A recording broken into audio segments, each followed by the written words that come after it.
It's always hard to win down here. What did you get out of that game, do you think, Sam?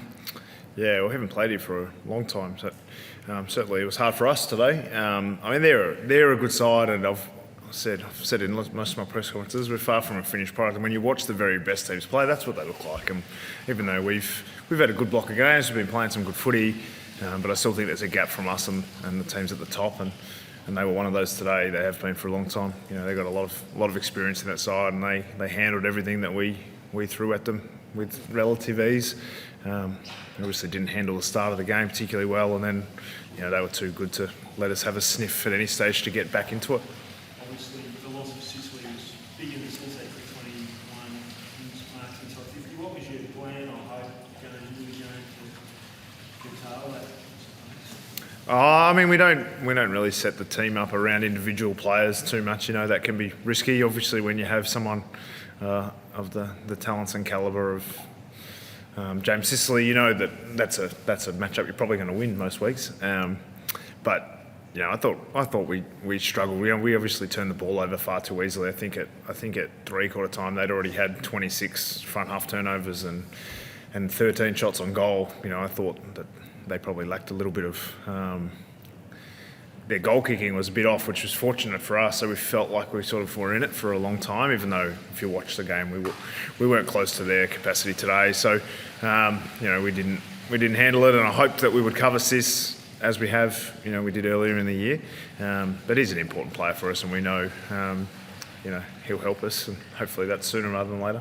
You said there's still a gap between you and some of the top teams. What do you need to do or need to get into the club to reach that gap? I mean, we talk regularly about the growth in our game for a couple of years. 2.5 years now, we've been working on what's the next step in our progression. We've had a really clear strategic plan, which has been well documented for a couple of years, and we know that making steps towards what we need to be able to produce at a high, consistent level.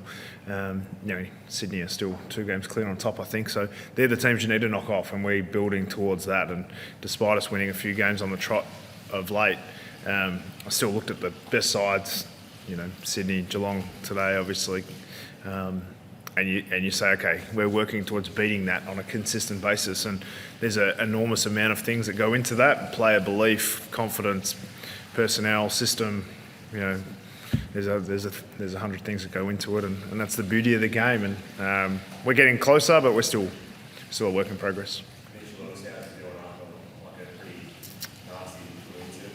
Yeah, fair bit of blood, and he was a bit battered after the game and a bit sore and sorry for himself. But I haven't, other than to give him a bit of a hug and rub my head gently on his shoulder rather than his head. I haven't spoken too much about the medical guys. I'm not sure what's come out of the game just yet, but hopefully not too bad. He's probably a bit too courageous in that incident.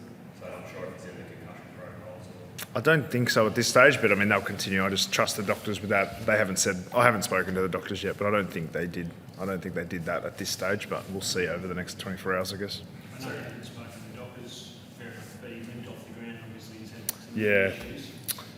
Yeah, I'm not sure. So he had 2 ice bags on when I left the rooms then. I didn't. I thought it's better to go in here a bit naive than have to tell you what I know. So I actually don't know the answer. Time will tell. Did you try and take the game? It felt like you tried to take the game on and probably created some of those turnovers. Was that what you were instructing the players to keep pushing that game? Because the ball was living in there for a half a bit. Yeah, I thought even though the clearance numbers perhaps look close, particularly in the first half, they really had some dominant sort of clearance play. They really set the game up well, and we struggled to get it in territory. And because of that, we had 2 options. One was go long and straight and try and shut the game down a bit, and the other one was try to open it up and play a little bit more flair. And we tried both. With obviously, as the game, we had a little bit of success doing one or the other, but they were too good for us. Structurally, they don't leave many gaps, and when you give them a 5-goal start, you're going to have to get on a run, and they were a bit too sharp for us today. You struggled with that forward half pressure. Obviously, Jack Inman didn't play and Kalshadiri as well. How much of a difference do you think those two made? Yeah, I think defensively they're really sound. They generate an extra behind the ball regularly, and quite often teams can accept that because they know they can put enough front half pressure on. And we thought games at this ground are traditionally usually quite high pressure games, but they were able to get out of our pressure too easily today. And obviously, Kelsher and Jack are big pressure players, big part of what they bring. So we missed that a little bit today. We struggled to move the ball with any sort of cleanliness, and we weren't able to lock it in our front half anywhere near the way they were able to. So we had some challenges all over the ground. I think we can talk about every different aspect, but realistically, they were too good for us, and they're the sides that we're hunting down to be able to beat on a consistent basis. There seemed to be a lack of communication at times with players spoiling each other or bumping into each other and going for marks. Is that just due to pressure from Geelong, or was it players dropping their head at the start of that one? Yeah, it's always one of those, when a team is really humming, quite often you see one player mark and the other one's protecting, and sometimes when you try too hard, it's the worst thing. So, it's a fine line, and the players, it's a damn tough game. It's just such an easy game from the coach's box or the media box. You watch it and you say, oh, why didn't you spoil that? Or why didn't you mark that one? But when you're out there, there's an enormous amount of noise and people yelling the whole time and players yelling lots of different things. So it's a much more difficult game, and when you're really in sync, in general, you make good decisions, and when there's a lot of pressure on you, decision making goes down, and it's the same in every game.